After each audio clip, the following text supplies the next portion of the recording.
How many of you are prepared for an incident like this?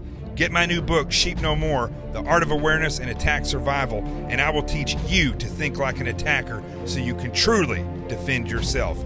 Don't just react, act. Available for pre-order now on Amazon and Barnes & Noble. Sheep No More. Get it.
My name is Jonathan Gillum.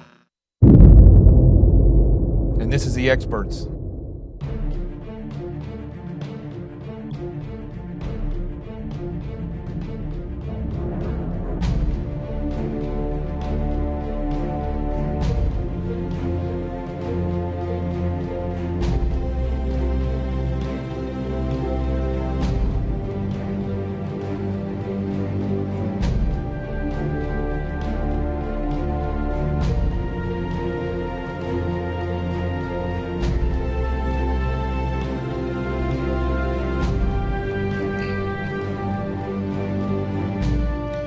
This is Jonathan Gillum, and this is The Experts on Facebook Live, Twitter, and YouTube.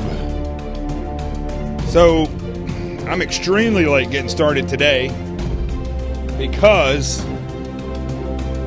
I'm literally been watching Sam Nunberg commit career suicide for the past couple of hours, and I couldn't tear my face away from it. I don't know what's going on with that, but we're going to discuss it, and I'm going to play you a little bit of it. It's shocking and sad all at the same time. I'm sure some of the stuff that he's saying is probably legit, but my gosh, I haven't seen anybody commit career suicide like that since, I don't know, like Dennis Michael Lynch, but this is like 10,000 times as bad as that. Anyway, we got more to talk about than that. Oakland mayor should be arrested, and Strzok, the infamous FBI agent, should also be in jail. So let's go ahead and get started.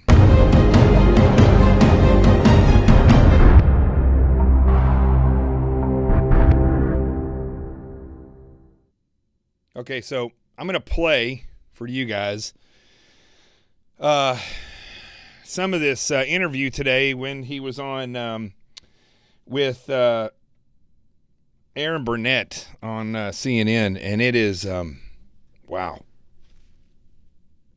It's hard to watch. I'm not going to lie. I hope everybody had a great weekend, by the way, and if you haven't got it yet, let me just say real quick, Sheep No More, The Art of Awareness and Attack Survival. Go get it. Go order it. And as I put a meme out today, send it to everybody, your clergy members, your chiefs of police.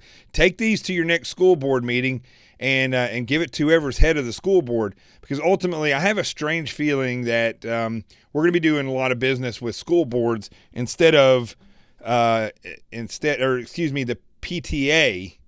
Instead of the school board. That's what I meant. School board should have this, but there's so much politics involved with getting even a simple threat assessment done, and for somebody to come in like myself and teach these people how to do it themselves, that it's going to be virtually impossible. So Mandy Gainey is wondering how DML committed career suicide. First of all, you should really – I'll tell you, I told a quick story about this last week about Mandy, about how you pick your heroes in life. I was a young ensign in the SEAL teams down in Panama, and I met a chief who I thought was amazing. You know, he actually did mentor some of us a little bit in basic stuff like gear and things, and I just thought he was the funniest, coolest chief. And then when I talked to somebody else one day that was senior, said you got to be very careful who you choose as your heroes in life and who you choose as your mentors, because they may very well be the last person you should be ever getting advice from. And it turns out this guy was up for sexual assault charges and got kicked out of the teams. So DML pretty much quit on air, planned on Newsmax with his little buddy. I can't remember what his name is. It's always Harlan Hill, somebody who has no experience in anything in life except for putting a bow tie on. That's probably a clip-on. And, Harlan recorded it, and DML quit on air. And if anybody that's ever been on set with DML, he treats everybody like crap. Including veterans. With me, he personally was probably one of the biggest jerks I've ever met in media, and makes up probably half the stuff he just, all he does is he talks really loud about stuff that he reads online. It's not like he has any experience, maybe in business. I'd interview him on business. I mean, he's done some stuff in business, but he basically just talks really, really loud about stuff, and people think that he knows a lot of stuff. So that's it. The guy's got a lot of money. He also took money from George Soros for one of his businesses. So, Mandy, I'd be very careful who you listen to. Feel free to check my resume out, my background out. Everything checks out. And a lot of people with more experience than I have. But at the same time, I've got more experience in various fields in government and in operational capacity and in the civilian world than most people have. So I'd be very careful with who you choose as your heroes. Which brings me to Sam Nunberg. Man. This guy is killing himself today. I personally have been on television with Sam a couple times and seen him at Newsmax numerous times. I don't know him that well. I know that, his ego it enters the room as he does. It's like two different characters. And it's, I don't know. He won't get booked on a lot of things, but yet when he goes out and does what he does today, he's going to get booked on all of them. So, I'm going to play some of this for you. Now, what you have to remember is that you can go in the media and say whatever you want. I mean, I've called people idiots on this show before and said people are stupid, and I try not to go down that light or that road. I try not to talk about people like that, because it kind of demeans your message when you use certain language like idiots and jerks and so on, stuff like that. It's the same as when you're arresting somebody and instead of giving clear commands to somebody to get down, show me your hands, put your hands behind. When you start adding in, verbiage like, show me your effing hands, don't move or I'll effing kill you. Stuff like that doesn't really enhance your ability to arrest somebody. It just is a way for you to feel tough, I guess. And sometimes you're just angry, so it comes out. But overall, it doesn't really enhance your ability to arrest people either way. So it's the same thing with calling people idiots and doing all this stuff. When you listen to this, you're going to listen to Sam Nunberg say these things and call people these things and act as though he's above the law and he's not going to get in trouble. And I will agree with him on several things that he says. I believe that if he says that he's not going to comply with the subpoena from Mueller, and I mean, the reality is everybody on the left didn't really comply with Mueller's subpoenas. They gave part of it. They destroyed government property. They lost texts and emails, which you just don't do. There's always you go try to lose your texts or your emails and they have somebody sue you. They're going to find that stuff. It's there. It's got an electronic footprint, especially in government. You don't lose that stuff. So those are all lies. They lied before these investigators. A lot of times they lied in front of a congressional hearing. But nothing really becomes of that stuff. So I will give Sam this. I mean, I think he has legal grounds, if he had a halfway decent attorney, to sit there and say, you don't have any legal grounds to come at me because you didn't do it to them. And so why should I legally be enforced in complying when these other people didn't comply? I mean, you set a precedence like that. So I kind of get that. I get it. But I'm telling you, I don't know what's going on with this guy, but when you go in front of the media, this is what's interesting. You would think when he was on MSNBC earlier and he was slaying the president and people like Hope Hicks and Lewandowski saying that they're, boyfriend and girlfriend, and over he said that. And, and on talking about Trump is, stupid and so on. I mean, just you'll hear he's blasting everybody. You would think that MSNBC and CNN would jump on board with that and would praise him as a hero, but that's not happening. So he's going out for whatever reason he's doing it. He's going out, and not only is his attempts at trashing the president and other people in the mainstream media failing, but he's also looking as though he looks like he's on drugs. I'm going to say what everybody else is saying. I know you'll see on this interview that Aaron Burnett asked him, "Are you drunk?" And he says no. But hello, Alyssa. But I'm not sure he's not on some kind of substance. I mean, I'll let you be a judge for yourself. But this is unbelievable, and this is just one of all the networks that he's been on, going off and saying all this stuff. Now, make sure if you haven't shared this show on Facebook that you share it right now, and on Twitter that you retweet it.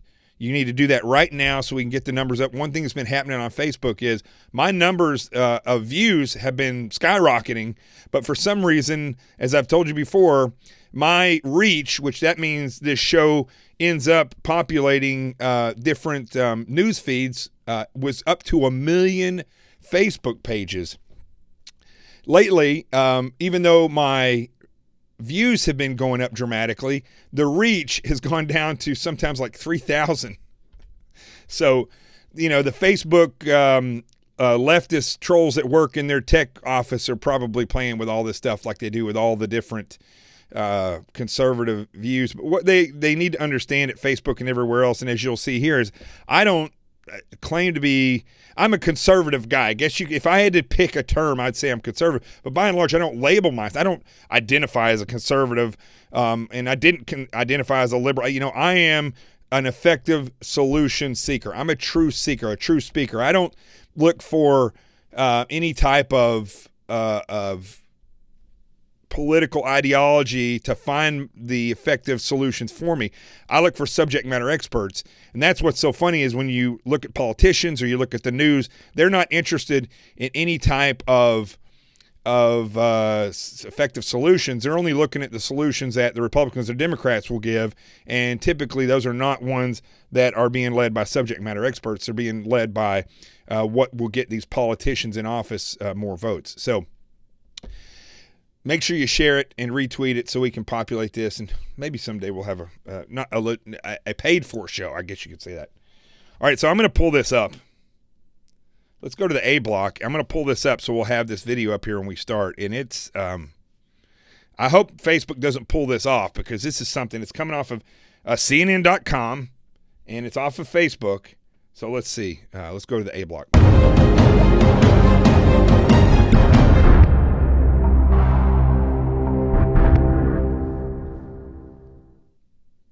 Now, it's going to be a little dark on here as always, but let's go ahead and get this started.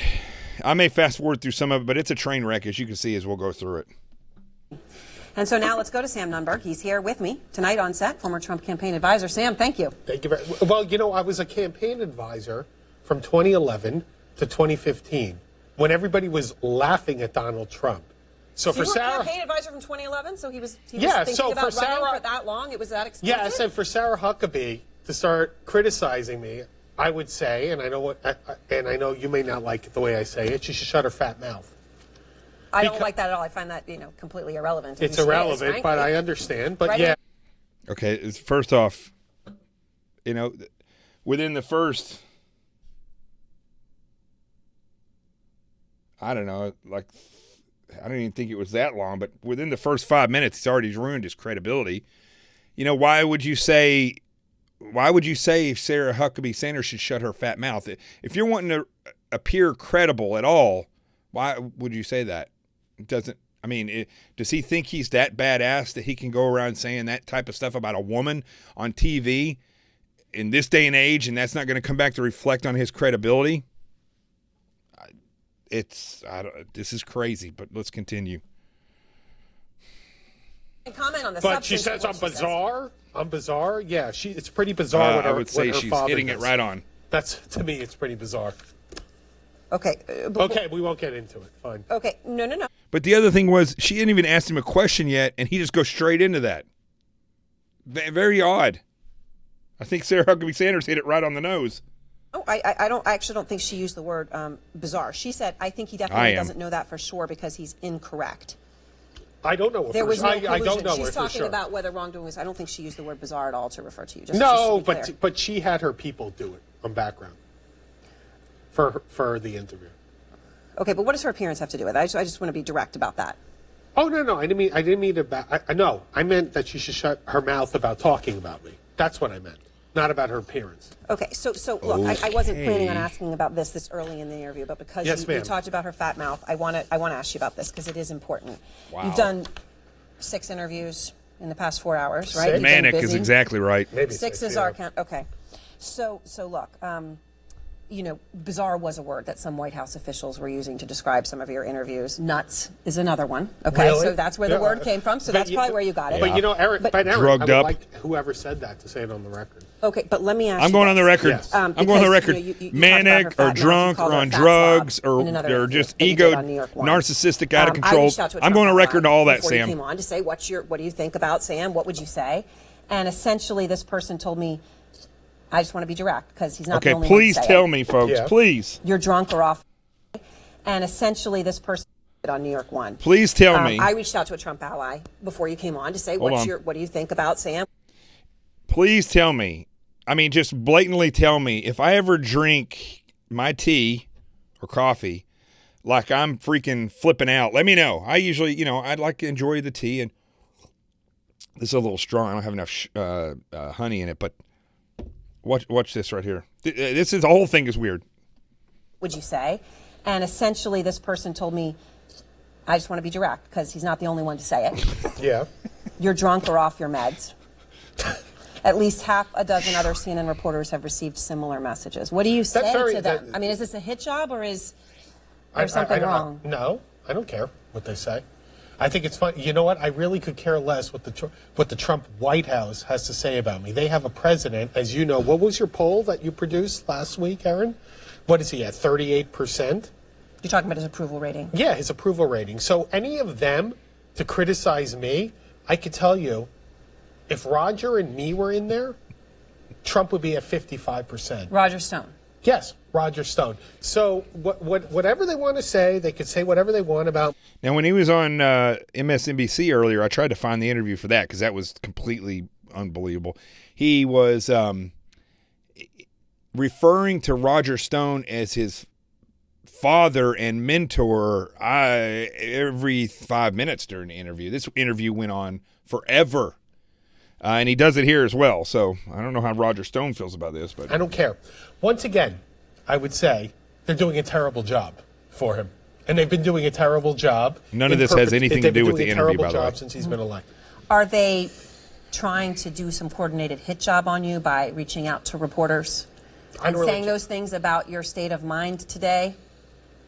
I don't know. I don't know. This is the first thing This is the first time I've heard about this. They're more than. They can do whatever they want. Well, I wanted to give you a chance to respond to it because it is something people are talking about, and I think it's important that you have a chance to respond to it, Sam. I would once again say that Sarah Huckabee is a terrible press officer, that Trump has a 38% approval rating, that the Republicans are going to lose the House in the midterms, and that's a fact. And they can say whatever they want about me. They've treated Roger and me terribly. Now, Roger won't say that. No, he won't. As a matter of fact, that's not what he said at all today. He referred when we reached out to him about what you've been saying, right, that he's been treated terribly. I'm just going to look here for his exact quote.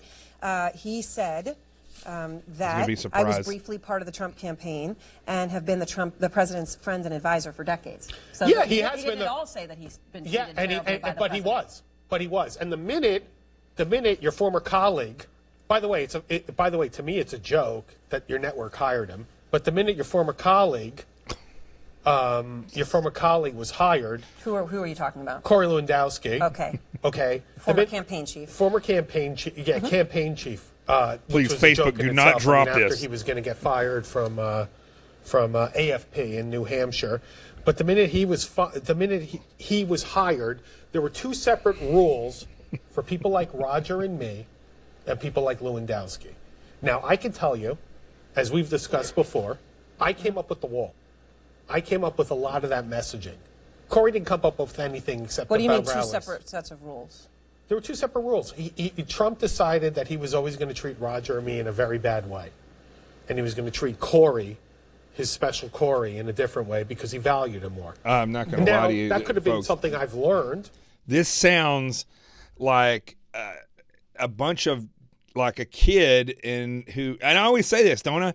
That if you want to see the reality of grown-ups, just look at 5-year-olds in a playroom together. That it's the same group of people. They just have learned this much more on how to manipulate. I mean, this is basically the same thing as a 5-year-old mad because he got a toy and mom treated him better, or the teacher didn't, made him do something that they didn't make. This sounds exactly like that.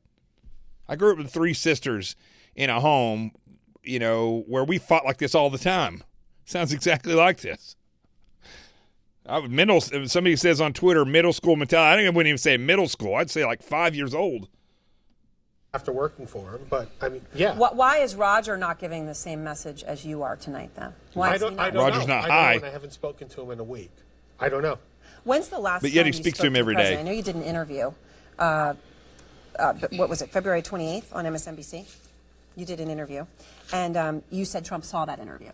Did you have a chance to speak with him? Have you spoken to? When's the last time you spoke to the president? I've not spoken to Donald Trump since a week before he swore into the presidency. And I would say once again, I know he may not value this or whatever, but I'm a supporter of his, despite what he thinks. But he hates him. So you're a supporter, even though you're raving about his 30-something percent approval rating and how horrible. I think he should be doing better. I think he's done very good things on foreign policy. I think the economy's doing well. I don't like Aaron. He's spending money like a drunken sailor. I've never seen something like this. And I don't know why, because we have... What the heck? So a couple seconds ago, and then on a couple of other networks, he was saying he despises Donald Trump, that he hates Donald Trump, and yet this. And I've talked to him before at Newsmax, and he said that that he did not support Donald Trump, but he thought Donald Trump was a good guy. That was his words. That if Donald Trump hired him again, he would work for him. But yet, this. Hold on one second. Let's play a little bit more of this. Hold on. Because we have a 3% GDP. He shouldn't be doing this. All right, I want to just talk a little bit more about this. We now have the actual subpoena, which I know you provided us, okay? So the subpoena asks for your information, your emails, your texts, your communications with various people. 10 people, in fact. Carter Page? I never talked to Carter Page. You think I talked to Corey Lewandowski after November 1st? So Carter, Corey, the president, Hope Hicks, Keith Schiller, his bodyguard is not a full word to describe it, but he also played that role. Close advisor, Michael Cohen, his personal lawyer, Paul Manafort, Rick Gates, Roger Stone, and Steve Bannon. And the reason, are there any of those people that you'd be willing to? Here's what I'd be willing to do, and I thought about this in a previous interview. I would be willing to go in for testimony. I want it to be fair. I don't want them to target Roger. They could be targeting Rod. They could. What I think is, look, Paul Manafort, Rick Gates, crooks. They were crooks. They didn't pay taxes. They have been charged. Yeah. They did. I believe they were crooks. I believe that they were crooks, and I've heard that they've been very loose about money. What I'm not going to have is to help Mueller's team target Roger Stone. Roger is my mentor. Roger is like a surrogate father to me, and I'm not going to do it. I'm not going to do it. Why, though, fall on the sword for someone else? And I asked that very specifically. Okay, Susan McDougal, I don't know if you remember her, right? Now normally I would only play excerpts from these interviews, but I am so perplexed by what I've watched all day of this guy literally committing career suicide and possibly setting himself up to go to jail. I've never seen anything like it. I want to share it with you. This is only one of about 6 interviews that Sam Nunberg performed today, I guess you could say. And as you could see right there, the whole gist of this and every single interview basically surrounded and evolved around him not wanting to talk bad or help the prosecution go after Roger Stone. That's it. And he acts like he's either on drugs or the Clintons are standing outside the door with a hitman. It's that bad. This guy is all over the place in what he's saying. He calls everybody idiots or losers or fat and all it's totally inappropriate things when you're on television trying to have a sense of credibility. So I hope you don't mind me playing more of this because I can't take my eyes away from it. Was involved in the Whitewater investigation, right? She did not comply with a grand jury subpoena. Yeah. She went to prison for 18 months. Mueller's not going to send me to prison for this. This is ridiculous. Look at this. Carter Page. I never spoke to Carter Page in my life. Well, then why wouldn't you be happy to provide your communications if there aren't any? Because I'm not going to go over when I have 15 emails a day with Roger Stone and Steve Bannon and have to spend 80 hours. Okay, but what I don't understand is know what? You could go to prison for this, okay? And if the communications do not show collusion with the Russians, right? Why wouldn't you just go in and testify about them? What do they show that you're so embarrassed of? They show nothing that I'm so embarrassed. You know what but I don't believe. You said earlier that you talk about people that you hate.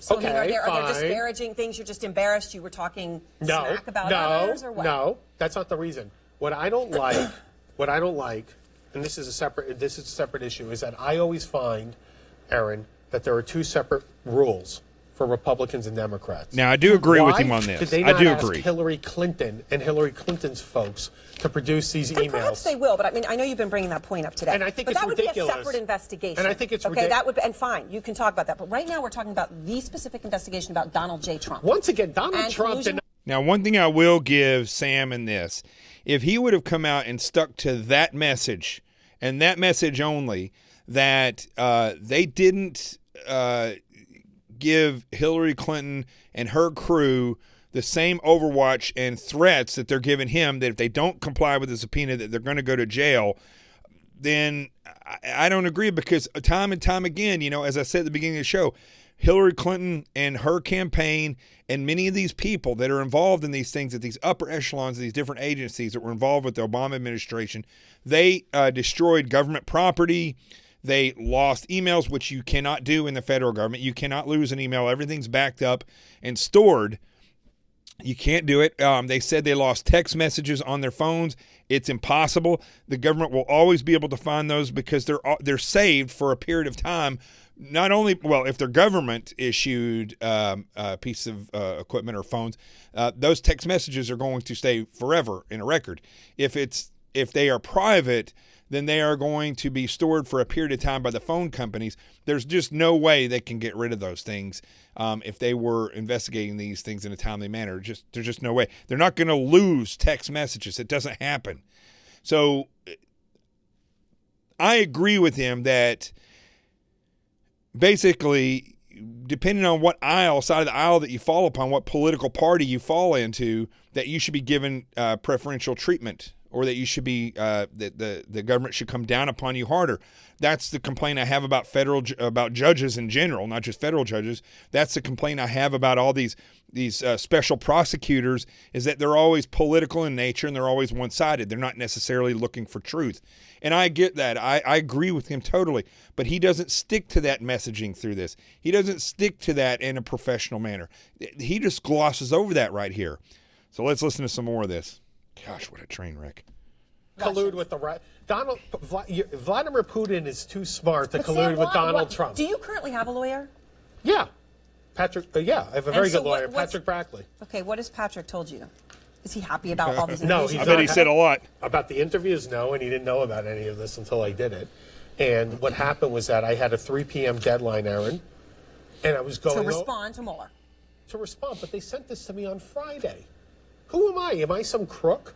Once again, Trump fired me within 6 weeks of the campaign. By the way, after I saved him, when he criticized McCain, that was Roger. The hero. But in any event, did you respond? I just want to be clear here. 3 p.m. So you did you hit the deadline before 3 p.m. and you told him no? No, I started looking at it. You had a deadline and you didn't. I started looking at this. I started going over my emails, and I was like, this is ridiculous. What do I have to hand over all my emails to a federal investigator? And why? Because they don't like me? Because they don't like Roger Stone? They don't like Steve Bannon? They don't like Michael Cohen? When did I talk to Michael Cohen after I was fired? It's ridiculous. November 1, 2015. I still don't understand. If you don't have communications with any of these people, why you would have anything to hide. And in the ones that you do, I have nothing to hide. All it is personally disparaging information about other people, which I presume is there as it would be in most people's texts. So what? First of all, what I don't understand is why you'd be willing to go to prison for it, Sam. I think that's what's confounding. I'm not going to get sent to prison. You think I'm going to get sent to prison? Well, I mean, someone has been before. One person, fine. You're mentioning from a long time ago. Do you think there's been several. Robert Mueller is going to send me to prison, Aaron, for this? I don't know, but he certainly would be within his rights, and certainly you've been thumbing your nose at him all day. You know what really upset me? Here's what upset me, is that I went and I spoke with their investigators, who are highly professional, and I've only said nice things about their investigators. Yes, you said they were extremely professional, and it really showed me. By the way, I was very impressed that this was the government. The government runs. This was like a white shoe law firm, and I sat there and I spent that. Now they want me to go back.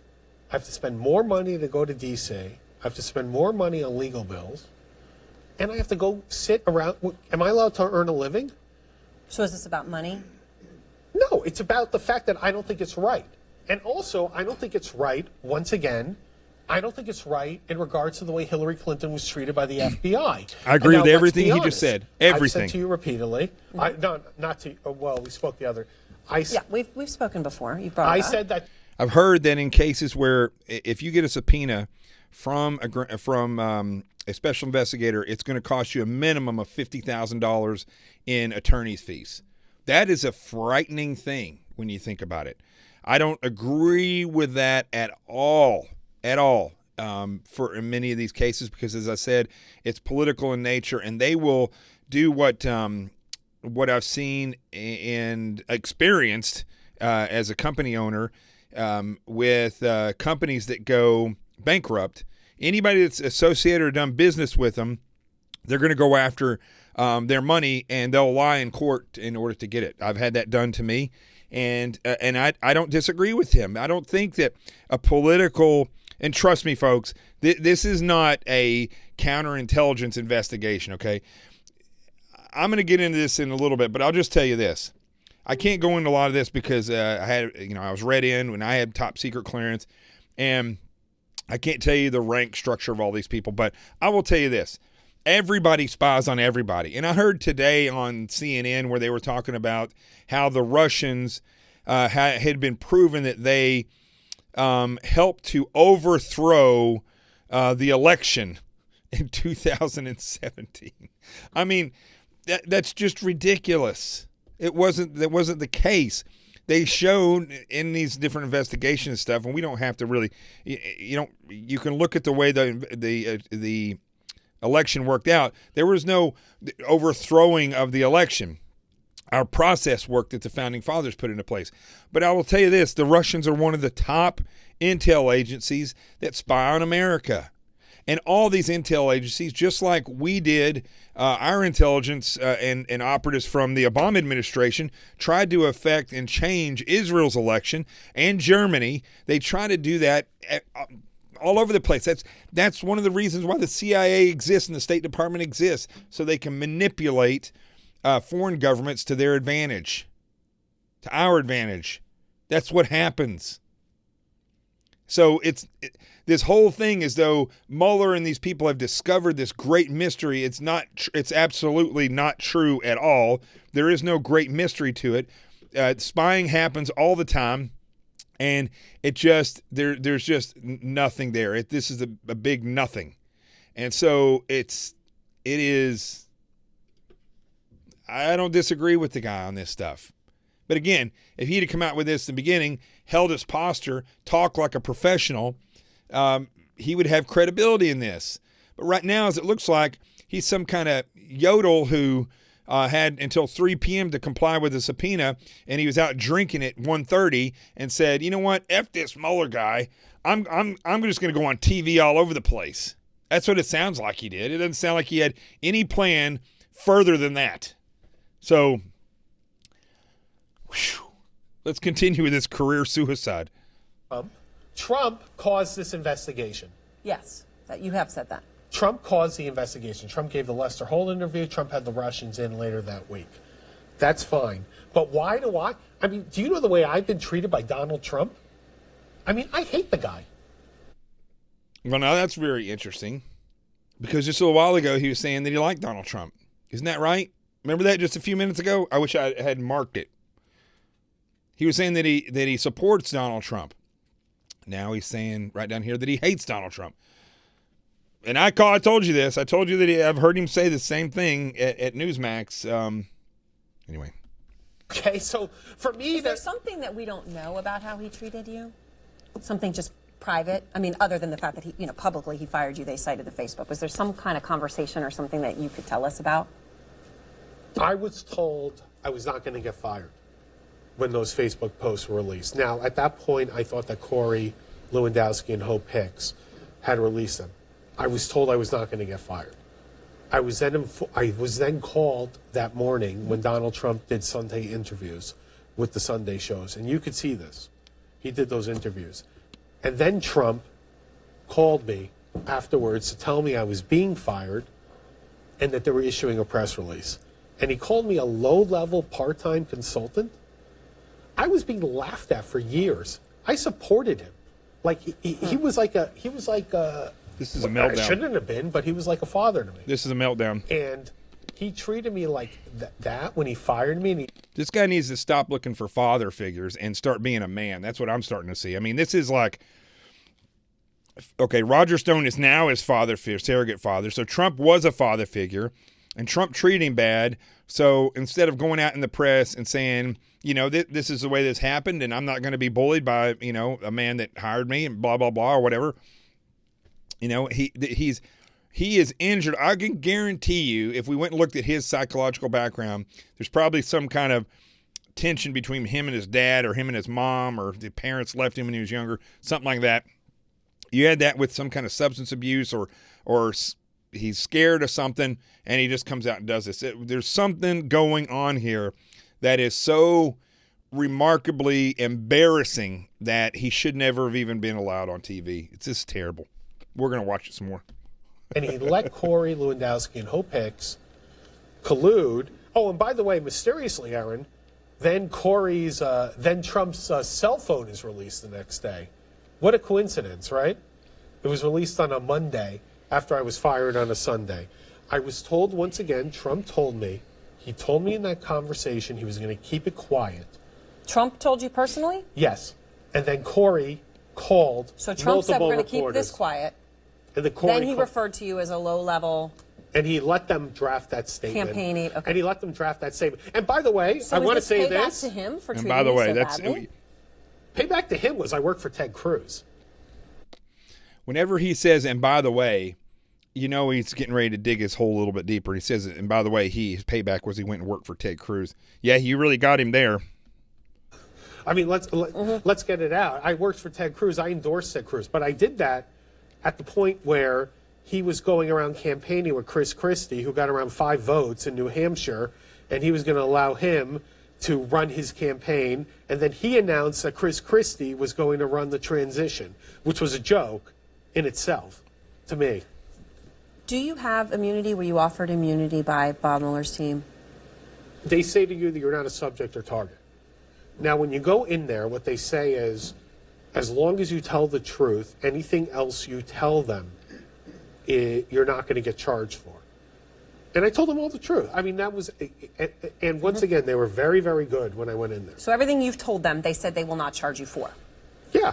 Okay. So back to this point about the texts. And text? the I don't even have texts anymore. Right, well, they can get them from your service provider. And they're more than happy to. And you know what I was thinking about today, by the way? Listen to this. I was thinking, to save time, I've been advised against this, maybe I'll just give them my password, my email password. Because what do I have to go So then you're going to comply. Then I would comply, yes. So now you're saying you might comply. I have no problem complying in itself. What I'm not going to do is sit, Aaron, for 15 hours after I sat with them. So in other words, this guy sounds like a millennial. He says, I will comply, but he's not going to do any work. He's thinking about maybe just giving him his password. Now, I'm not an attorney, and I'm not a paid legal analyst by any means, but I will go out on a road here on a limb, and having been an FBI agent and other law enforcement capacity, I'm going to advise everyone listening to never give your passwords to the government. All right? I would never, ever give your passwords to the government. That is just about as bad as giving your stuff to a known hacker. Don't do it. It's just never going to work. You know, somebody wrote on here on Twitter just now, Republicans are too much. I will say this. This is another example of the infighting in the conservative side of this country. That is why criminals on the left, and I'm not talking about you if you're a little liberal. I always want to make that disclaimer. I'm talking about the criminal left in this country. If you, this is why the criminal left is always organized, because they don't fight like this. They do it behind the scenes, or they take each other down, full fold. They cut each other's legs out, but they don't do this. And this you see constantly on the conservative side. Not this bad, but you do see this infighting constantly. All the stuff that he's describing, I have no doubt that stuff probably happened inside the Trump campaign, but that's exactly why, we win. I should say the conservatives or the Republican Party will win the presidency and own both sides of the House, and yet they're completely on the way out because of somebody says, "Oh, come on, Jonathan, this is blanked up." I don't know what you got to explain. I don't know what you're talking about.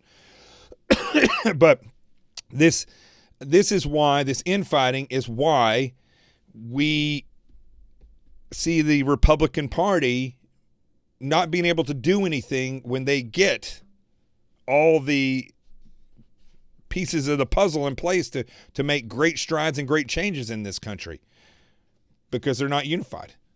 It's all this nonsensical fighting. Problem if they get the emails. Once again, You're just Carter not gonna Page. Now, never. is there more than these 2 pages to the subpoena? Is there anything else No. that you received? This is the only communication that you And got there's from something them else about I appearing didn't before get the from grand my jury? attorney, that they say that you have to show up to the grand jury next Friday. This Friday. Yeah. So Friday, 5th, 6th, 7th, 8th, 9th, March 9th. You're supposed to show up in front of the grand jury on March 9th. That's what I've been told by my lawyer. Yes. Okay. And to your knowledge, he did not respond either before 3 p.m. today. He's just been watching you. You haven't talked to him today? I tried to contact him. He didn't call me back. Okay. I'm almost done letting you see this stuff, because that is crazy that you would even say that online on a show. That you tried to contact your attorney, but he never called you back. That's... Whew. Now you don't think Mueller's prosecution is going to pounce all over this guy because he doesn't even have an attorney, it sounds like? Oh, my Lord. So on these texts, Bahar, the former U.S. attorney, he's been tweeting about you today. What did he say? He said, "I'm prepared to bet Special Counsel Mueller's team already has Sam Nunberg's emails." I hope they do. Then why do I have to do that? Why do I have to sit here for 15 hours? Because you have to verify it. Like I'm a paralegal. I did this work after I graduated college, before I went to law school. Why do I have to sit here and produce these things? I can tell you, Aaron, that Steve Bannon and Roger Stone, I emailed with them like 30 times a day. It's how we communicate. Should I have to sit there and, save everything? Well, I mean, this stuff's going to be saved somewhere. What you're saying is you're willing to them. You're assuming, perhaps, right, that they have all those communications. You're just unwilling to answer questions in front of a grand jury. I'm not going to answer questions in front of a grand jury if they do not explain to me why I have to go in there. Because the idea that, once again, that Donald Trump colluded with Russia is a joke. Vladimir Putin is too smart to collude with Donald Trump. Donald Trump could keep his mouth shut if Putin colluded with him. All right, so I know that FBI investigators asked you a lot of questions about that specifically. Yeah. How do you know Donald Trump would not collude with the Russians or allow others around him to do so? There was an issue. All right. Hey guys, how's it going? Today I want to show you my awesome new Wix website. All right, that's enough of that. Before we get to Wix. So I think that's enough of that. Train wreck. Wow. I mean, does anybody else have any opinions on this? Tweet me, let me know. Well, you guys are all texting about this right now. That is either manic, drunk, on drugs, scared to death. It's one of those 4 things. Maybe there's a 5th one. Somebody says that they pray that he gets help on Twitter. I don't know if you can help that. I don't know. That is the... Anyway, you guys know me. I'm very rarely speechless, but I've been watching this all day, and it is the biggest train wreck I think I've seen on television in a long, long time. All right, let's go. I don't know what else to say. I don't know what else to say except that is dramatically bad. Let's go to the B block.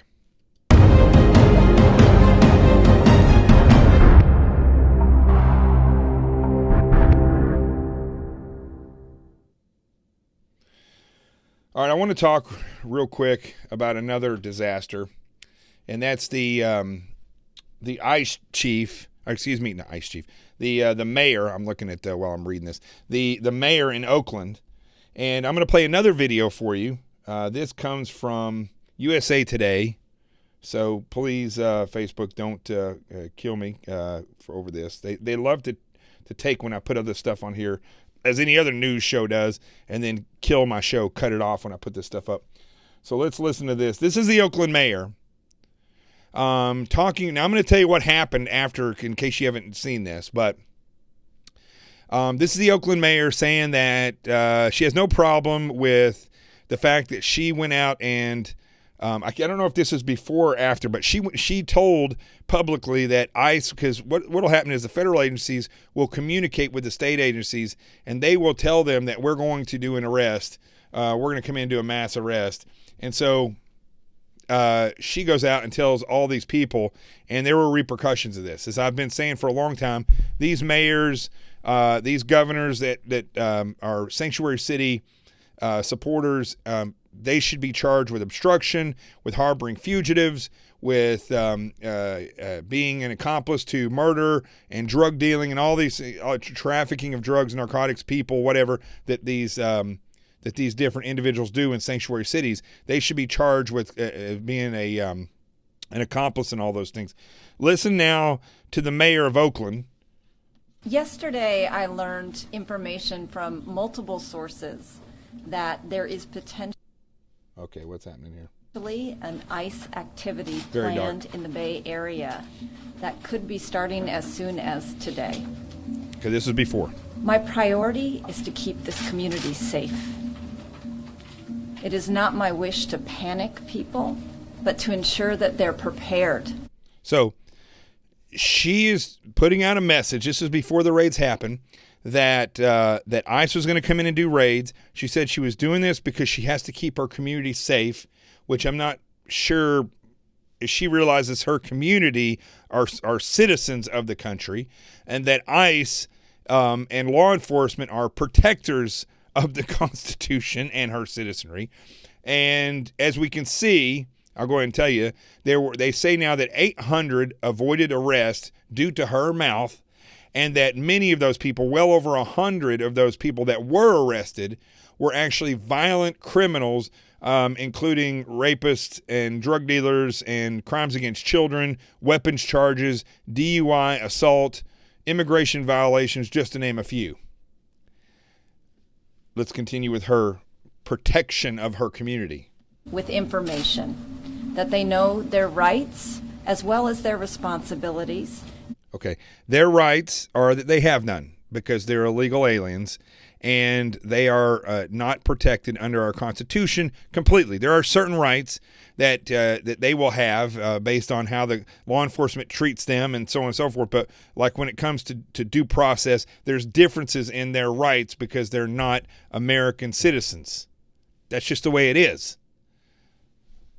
Know about the resources that this community offers. Which would be obstruction and harboring. We will continue to dispel the ugly myth that many are perpetuating about our immigrant community. Spreading rumors of ICE activities has been used as a tactic to strike fear and paralysis in the immigrant communities. Illegal immigrant. This is something that I thought about very carefully before bringing this information forward. But due to the reliability of my sources and the fact that I received this from multiple sources, I felt that it was my duty to share the information. Wow. So because of that, folks, they say over 800 avoided arrest, yet even though the arrest took place, there were, as I said a second ago, well over 100 hardened criminals, violent criminals that were arrested. So you do the math. That's pretty bad that I think they ended up getting 200 and something people arrested, and well over 100 of those people were violent offenders. That's pretty amazing. So I think we have a perfect example that of a woman who should be a mayor. Yes, she's a woman, but a mayor who should be charged. She should be arrested. She should be charged with obstruction, and any of these crimes that these people are guilty of, she should be charged with accessory or at least harboring a fugitive in those circumstances. And I think that she should be wearing orange, and she herself should be in jail. I think there's plenty of, let's see here. So the arrest did lead to 232 illegal immigrants in the San Francisco Bay Area being arrested. Let's see, of those 232, 180 were convicted criminals, had been issued a final order of removal and failed to depart the United States, or had been previously removed. 150 of those had prior felony convictions for serious violent offenses, such as sex crimes, as I just said. Now, that was in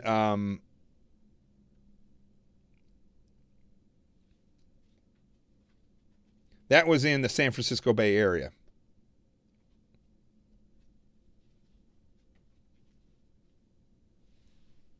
So, pretty shocking, folks, and another example of incompetence in government to an extreme level that is actually very dangerous. And I don't see what is Jeff Sessions waiting on. I mean, this is just being handed to him. He should be able to go out and look. Even if he fails to get a conviction, I would still go out and immediately target this mayor. I mean, how long do you have to wait? This is what I don't understand about this country, and it's the legal stuff now. If a normal citizen does something wrong, they immediately pounce on them. Immediately. But somebody like this mayor, they tiptoe all over the place. Why? It is highly unethical, and it spits in the face of justice completely. I don't know. I'm just as shocked by Jeff Sessions' behavior as I am Sam Nunberg's behavior. Crazy. All right, we got one more. I know these are getting short now, but let's go to the C block, and I want to show you one other thing about Peter Strzok, the FBI agent.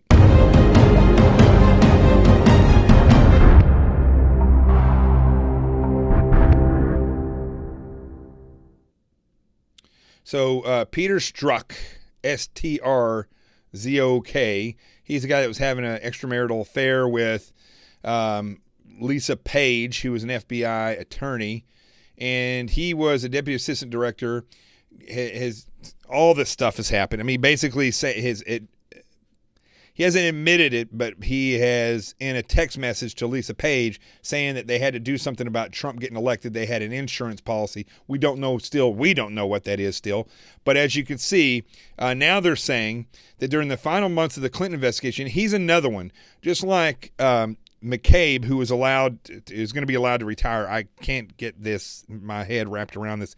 I've seen so many agents have their careers killed when they should have had 5 days on the bricks, or they should have gotten in trouble for a month or been retrained in something. I've seen them get their careers ruined because the upper echelon they don't care about these people. They'll just cut their legs right out from them. Well, with this guy, I don't know who this is saying fake news, but this isn't fake news. So this guy, Peter Strzok, who is one of these people who check the boxes to get to the top of the FBI. And remember, once you get to a certain level, you're not just checking boxes. Now they're doing personality exams to make sure that you fit the mold of their ideology. That's the only people that get up that high. It's not like they're going to reach down. And once you get to a certain level, the only way to get to the top is if they reach down and pull you up. You can climb, but you're only going to get to probably an SAC level. Once you get to SAC level and you want to go further, you have to be pulled up from that point forward. So this Peter Strzok guy fits the mold, as we've seen with all the rest of these upper echelon people. Dangerous, unethical, incompetent.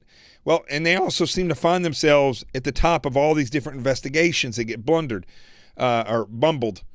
So during the final months of the Clinton investigation, this comes from our good friend Catherine Herridge off of FoxNews.com. Final months of the Clinton email investigation, FBI agent Peter Strzok was advised of an irregularity in the metadata of Hillary Clinton's server that suggested a possible breach.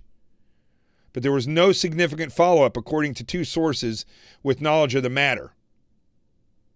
They just said he did nothing. Nothing happened. According to the Intelligence Community Directive 732, damage assessments are done in response to unauthorized disclosure or compromise of classified national intelligence. Intelligence beyond top secret was identified on the Clinton server as the Secretary of State chose. She chose to put this in her bathroom. Again, folks, how much of this stuff? Listen, I'm going to ask a question. I asked this a couple weeks ago. How much of this stuff has to happen before the American people just realize that your government is a failed government? It's barely holding on. The only thing that is holding this government together is that I presume those in power realize that if they go to a certain level, there's going to be an uprising like there would be in every other country, and that we have a ton of guns. And that's one of the reasons why they want to get rid of these guns so bad. But seriously, how much more has to happen before the American people realize this is crazy?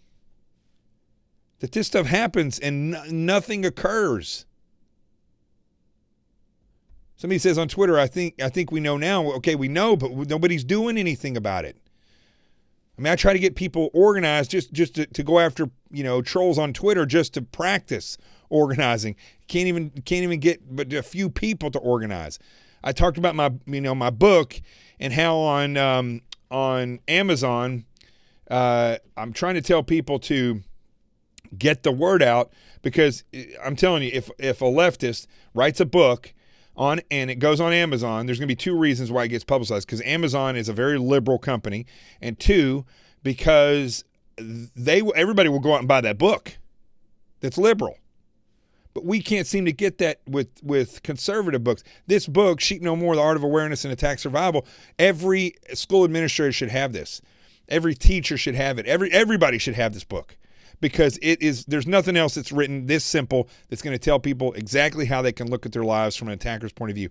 I can't even get enough people to get out there, to get behind this book, to push it forward, to like word of mouth is how this thing's going to grow, to the point where I go on a radio show, it goes from 2,000 up to 500 or above on the bestseller list. At one point it was at number 11. But yet I try to reach out to thousands of people, and I can't get them to push this forward enough to where it goes up. If I was a liberal commentator, I guarantee you there'd be enough people to push this forward. Guarantee it. It's just, again and again, examples of how the left is organized and the right is not. And this is how you get all this stuff like Page, like the attorney from the FBI that was sleeping with Peter Strzok, Lisa Page. You got Strzok, you got McCabe, you got all these individuals that have worked in the DOJ and the FBI, over in the IRS. You got all these people doing all this stuff, and this is why. Because we don't band together and stop this nonsense. That's about it. I think that's a good one. That's good for the night. Also, everybody needs to be looking into. I'm going to talk about the gun rights issue. I've kind of avoided that for a while. Let it work its way out. You notice how quickly that pops up and then kind of dies out after every mass shooting in this country? Well, trust me, it's not dying out. It may die out in the media, but people are watching, and the leftists are still actively moving. They're writing bills for this. When people don't even realize, they're writing bills to try to get rid of every single gun that there is. Not just AR-15s.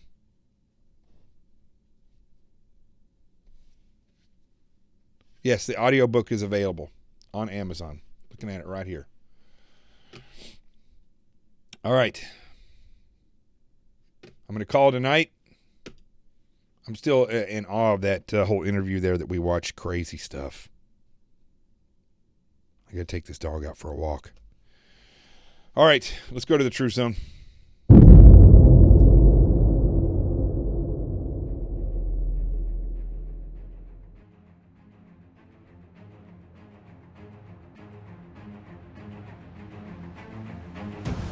All right. I don't really have much to say that I haven't said already. Except I'm grateful for everybody tuning in on a Monday. Don't forget to share this show on Facebook and retweet it on Twitter. Let me take a sip of this like Nunberg. And he was doing this. Nervous, man. That guy was nervous. All right. Remember, don't give your passwords to the government. Not a good idea. And I'm looking at what everybody has to say. Remember, I can't thank you guys enough for all the support and for always tuning in and trying to get informed. That's what the main objective of this is, to get informed. Stand together with each other.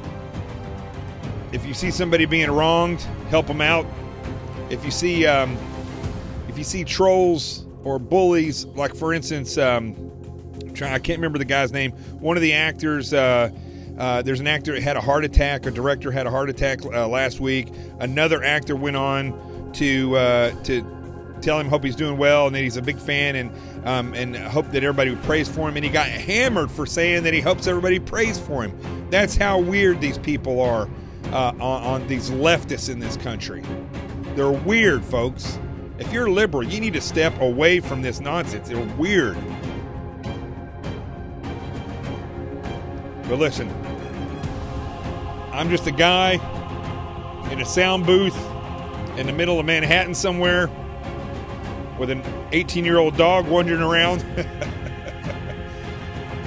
It's up to you all to get into the fight and put down your full semi-automatics. If you haven't watched that interview, ridiculous, on CNN. All right. I could rattle on and on, but I'm going to leave you with this.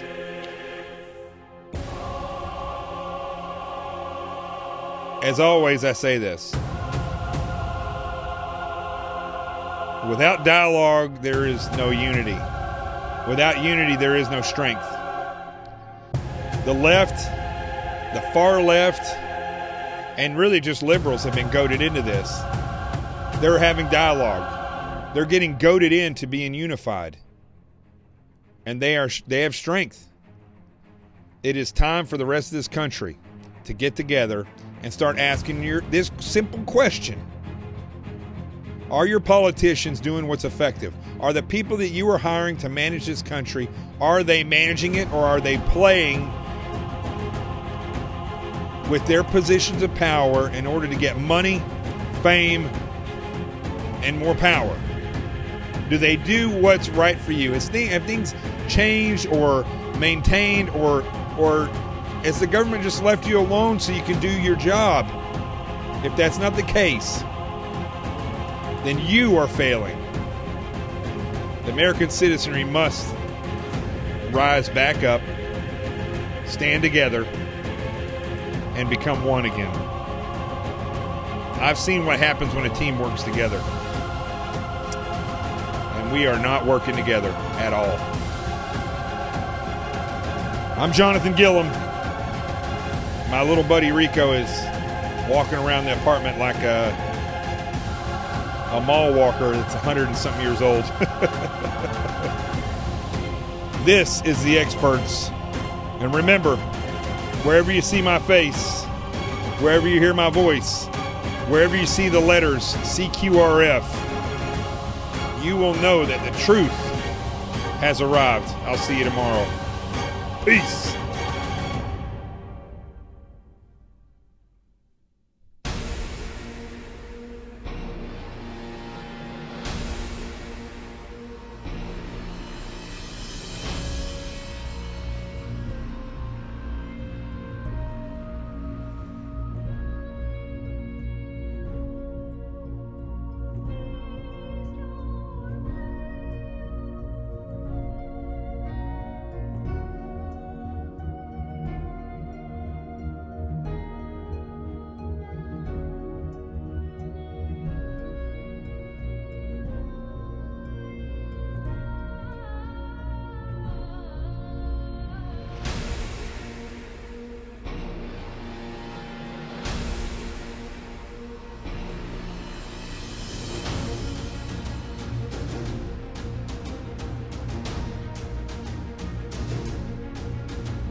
How many of you are prepared for an incident like this? Get my new book, Sheep No More, The Art of Awareness and Attack Survival, and I will teach you to think like an attacker so you can truly defend yourself. Don't just react, act. Available for pre-order now on Amazon and Barnes & Noble. Sheep No More. Get it.